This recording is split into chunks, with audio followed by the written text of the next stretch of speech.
It's only the second time they've ever been in the playoffs, and they faced a much tougher task the last time they qualified a few years ago after losing the first leg 2-0 at home to Nottingham Forest. Money is tight here at Huish Park, and Yeovil have one of the smaller squads in the division, so Gary Johnson didn't have much room for manoeuvre, even if he'd wanted to make changes. No surprise, therefore, that he's named the same starting 11 that took the field at Bramall Lane. Sheffield United have never won promotion through the playoffs, and the only time they've had a first leg lead in 6 previous campaigns, they still failed to reach the final. No, just qualifying for the playoffs really is a triumph for Yeovil. No one really expected them to be here on one of the smallest budgets and lowest gates in League One, in sharp contrast to Sheffield United, who were playing in the Premier League just 6 years ago and who still attract crowds that most championship clubs would be pleased with. Yeovil back in their first strip of green and white get us underway. A reminder, no away goals rule in the playoffs. Extra time and penalties are scheduled if needed. And by the way, 5 of the last 6 semi-finals have been won by the team playing at home in the second leg. So in that respect, at least, Don, history is on Yeovil's side. Well, history is, but it's all about the here and now, isn't it? And they've got a mission. Yeovil have got to overturn that 1-goal deficit. Crowd were in early, really early. A bit of a throwback, building up the atmosphere from way before kick-off. They are right behind the home team. They could have a part to play here. Determined to get off to a flying start. Dawson coming in from the right. Sheffield United in their change strip, all black with red trimmings. Yeovil were 4th, remember, in the regular season. It's the highest they've ever finished in the Football League, and 13 places above where they finished in the previous campaign. Sheffield United would have expected this early pressure. Neil Collins getting the ball away. And it's gone for a corner. It's going to allow the 2 big centre-halves from Yeovil to make their way forward. A source of goals this season, particularly Byron Webster. When you say big, they don't come much bigger than Dan Burn there, taking the shove already. He's 6'6". And as we saw on Friday, a real physical presence in both penalty areas as it happens. Coming in here and winning the header. Well, it's clever movement. There's a bit of aggro between Burn and Neil Collins, who's marking him. He gets blocked off, Neil Collins. Just gives Dan Burn just that extra yard. And Yeovil, as we expected, enjoying a lot of early possession here with McAllister again. And it's come through to Madden, or almost. Collins just stepped in front of him to clear. Yeah, building up a nice little bit of momentum, aren't they, Yeovil? Already passing the ball around well. And that's a lovely ball for Dawson. What a chance! And what a start for Yeovil! Less than 5 minutes gone, and they've wiped out the first leg deficit. Lift off at Huish. Well, of all the things that Chris Morgan wouldn't have wanted, it would be for his team to concede an early goal. You can't say Yeovil don't deserve it. I know we're only 5 minutes in, but Sheffield United have barely been in the Yeovil half. But this pass and this run from Dawson, exceptional. It really is a wonderful ball in behind Matt Hill, the left back, and he stays calm, doesn't he? You have to admire Kevin Dawson's composure when he gets himself in. Still got a bit to do. Rolls it low and hard underneath George Long, and that is an exemplary finish. Game on. It's Dawson's first goal here. His previous 2 efforts were both scored in away games. He acrobatically wins it back, but he can't keep possession as McDonald raced in, and he's got choices right hand, left, picks out Ironside. McDonald looking to get it back. Ironside had other ideas and picks out McFadzean. It's good defending. And then a good save from Marek Steck. They worked really well, didn't they, the Yeovil defence, to crowd out McFadzean, force him back, not allow the young man to get the strike away. It's really good defending. He tries the shot, breaks for Doyle. It's a decent hit. The goalkeeper helps it on its way. Comfortable. Lively opening 20 minutes here in Somerset. as Ayling is beaten to it by Ironside. Donald loses possession. Foley. Madden making a run one side, and to the other side it's Edwards. Keeper had his positioning spot on. Well, he did. That is good goalkeeping. It's a good strike from Joe Edwards. Just like the goal. Knew that if he kept this hard and low, it'd make it difficult for the goalkeeper. It does, nearly goes through George Long's legs. The goalkeeper just reacts just in time. He goes early. Porter. And a chance for Murphy. Decent effort. Lots of space, held his run really, really well, Daryl Murphy. Made the pass out to him. Much simpler one. Then he's got a 1v1 against Luke Ayling.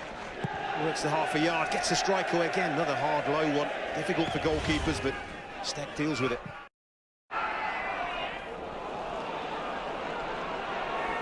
McFadzean comes forward now and finds Murphy. Good position for Murphy, and he almost made it count. How unlucky was Sheffield United there? How unlucky can you be? Wonderful effort from Daryl Murphy. A couple of times now he's held his run out wide here and been an easy option. Half a yard inside, bends it over Marek Steck.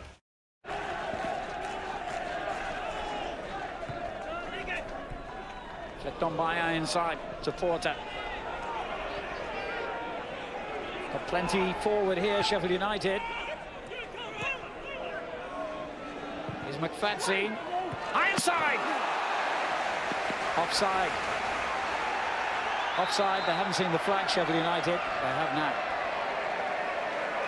It's the two wide players, isn't it, that are making things happen for Sheffield United. McFadzean, every time he gets the ball, it's a constant source of danger. Well, it's borderline, isn't it, in the extreme. Plenty of talking to do as well, because let's not forget, although they're a goal up, this tie is level. It's the away team who are looking slightly more threatening. As Hayter plays it into space, and this time finds Madden, who might well have been pulled back there. Maguire looks to see the referee reach for a card. Let's have a look. Just there, he's just outside the box. It's hard, isn't he? There's a little push, knocks Madden off balance. And it does happen just outside the box. That is unusual. Well, they've got two left-footed players over the ball, Sam Foley and the left back, Jamie McAllister. It's set up for McAllister, and the drive deflected off the wall for a corner. And Westlake's done brilliantly there, but the half-time whistle blows. Well, Yeovil said they'd come out all guns blazing, and they certainly fired the first shot in anger. Kevin Dawson giving them the lead inside the first 5 minutes. But how well Sheffield United recovered after that. And Jamie Murphy was desperately unlucky when his curling shot hit the crossbar. Half-time at Hewish, Yeovil Town 1, Sheffield United 0, 1-1 on aggregate. Maguire's header away. He's the only player who has been cautioned so far today. The Sheffield United centre-back, Ayling winning it back here, but suddenly it breaks for Porter. What a chance for Chris Porter here! Oh, what a challenge. Porter's still there and can only find the side netting. Oh, there you see a man who's not a natural goal scorer, a man who's only scored 4 goals all season, breaks kindly for him, gets the wrong side of the defenders, but that touch there just allows Byrne to stretch out that long leg and get the ball, get the block in. Good defending, but Chris Porter will be disappointed he didn't get the initial shot away. There's Webster for Yeovil, leaving it to Ayling. He looks for Madden coming in from the left. And Madden has beaten the defender to it, but cannot beat the goalkeeper, George Long. He had a situation at Bramall Lane where he didn't head the ball into his path, which didn't allow him to get a strike away. This time he gets it perfect. Once he gets that ball onto that right foot there, with time after the chest, you'll expect him to bulge the back of the net. He doesn't get any pace. Miskicks the ball, and the chance has gone. McAllister slows it down. And bypasses Hayter to pick out Dawson on the right. Ayling. It's a decent ball in. And what a chance for Madden. League One's leading scorer, given the best opportunity of the game. Well, that's two now in very, very quick succession, and you would have expected Paddy Madden to bury at least one of them. It's a great ball into a wonderful area. He's not got his head up, Ayling. He's not looking to pick out Madden, but it finds the striker at the far post. Bounces up. And he just can't keep the header down. And if he does, gives his team that all-important cushion. What a chance. And he knows it. Most options marked, but he still finds a man. Hayter does even better to roll it into the path of Foley. It's a great cross as well, and another opportunity goes begging. How many more will be scorned here by the home side? Hayter, the culprit this time. Oh, looking at Gary Johnson, he can't believe it. Hayter it is that rolls that off, and then he really sprints to get on the end of this cross. That is a wonderful ball in, and he has to score. Simply everything is in James Hayter's favour. He just glances off his forehead. He needed a fuller contact. Yeovil would be one step closer to Wembley. Well, for all that Sheffield United have had a lot of possession during this game, you might argue that the best chances have been created by the home side. And certainly in the second half. There's no question of that. Dawson, Ayling, Hayter. Dawson still chasing. And the ball came off him for a United throw.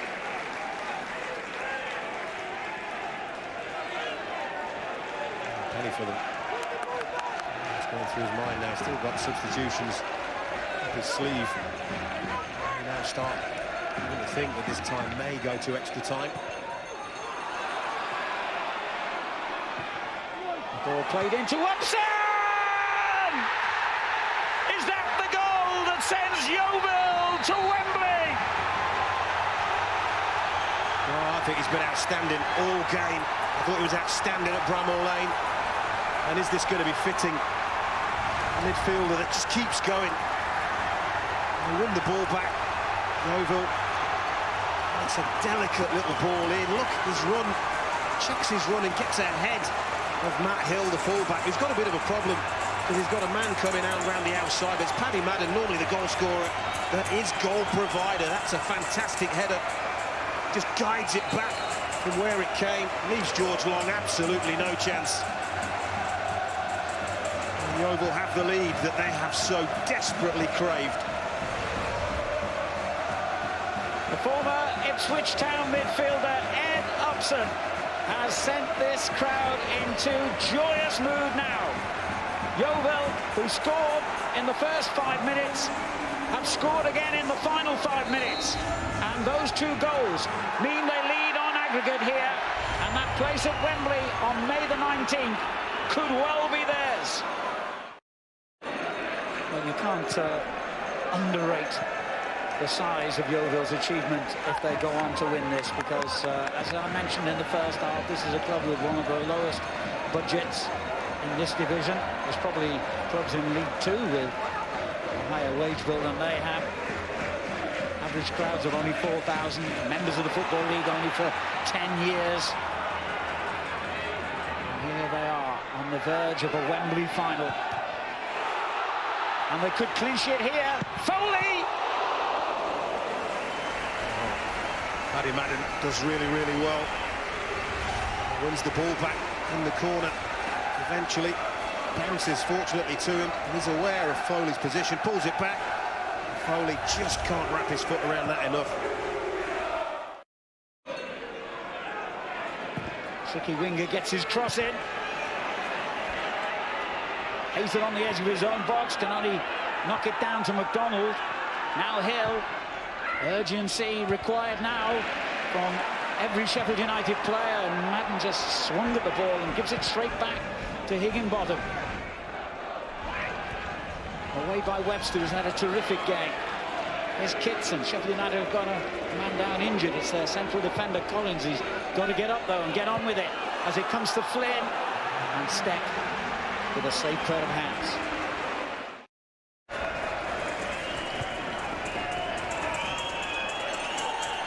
They've got to get it forward with no great finesse now. Sheffield United, we're into the final seconds here.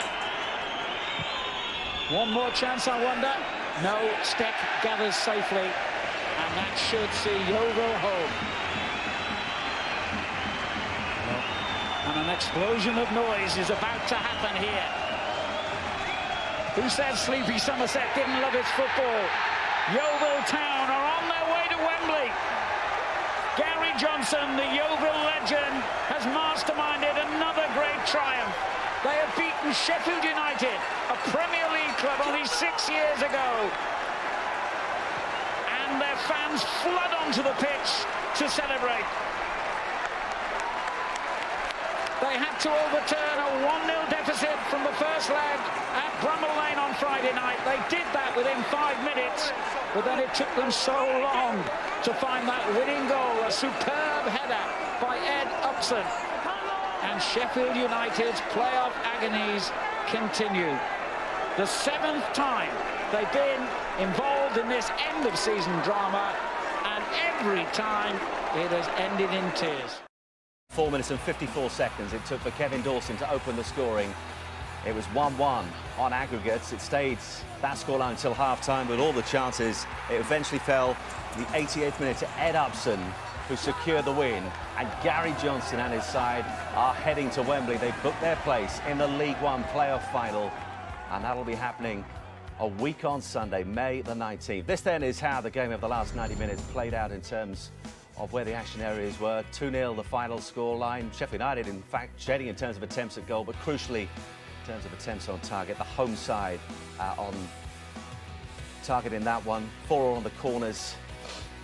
And in terms of the action areas across the game, the home side once again just shedding things in terms of possession. And it means that the Yeovil fans now turn their attention from Hewish Park to Wembley Stadium, because the players will be there a week on Sunday for a chance to head to the Championship. And later this afternoon, we're going to find out whether it's going to be Brentford or Swindon who will stand in their way of what will be an incredible story. They're going to have to balance well on top of there. It looks a little bit unshaky, but what a terrific scene for the Yeovil fan. Well, it's once again scenes of dejection for the Sheffield United fans. 7 playoff campaigns at this level, and it is 7 times dreams shattered. The Sheffield United fans making the long journey home. They fell at the final stage last year, and in the final this year, the League One playoff final, Yeovil, brilliant scenes as the players and Gary Johnson continues to celebrate. The banner saying we're going up. Well, they're halfway there, because later this afternoon they'll find out whether it will be Brentford or Swindon that they'll play in that final a week on Sunday. Carl Robinson, the MK Dons manager, is with us in the studio, so too Peter Beagrie as well. Carl, looking at the balance of play overall, home side fully deserve it? Yeah, listen, going into it, I didn't think Yeovil would have won today. But over the 90 minutes, Yeovil by far the better side in both halves, scoring a goal. And even if it wasn't the goals, they had the better chances as well. So you've got to take your hat off to them and say, well done. Again, we've spoken about the budget and everything else that goes with it. To achieve what they've done this year has been a remarkable achievement. And again, it's against what everybody thought going into the playoffs. Sheffield United are a massive, massive football club in relation to Yeovil, and they've overcome all the adversity. It's after a new street or the trip to the dry cleaners, that's for sure, for Gary Johnson's point of view. But Peter, we talked coming into this, for Sheffield United, 1-0, and what that would mean in terms of approach in a funny kind of way. Did it hamper them just a little, having that lead coming away for the second leg? To a degree, yeah, because it is inhibiting. You've already got half a loaf. You know, you want to hold on to it, don't you? It's sort of, I think, because of their system and because, more importantly, because of the players that they've got, it was always going to be difficult for them defending and only having that slim goal lead. What is that we have there? Lift it up, lads. Come on. No, that's bad. I think I've had a go and said... That was your name, wasn't it? It was, man. My mother-in-law must be down there watching the game. She's having a barbecue. Yes, she's having a nice bank holiday. See, that's what happens when you should sit on the fence and not go for somebody, you know what I mean? That's unfortunate. Brilliant. Brilliant.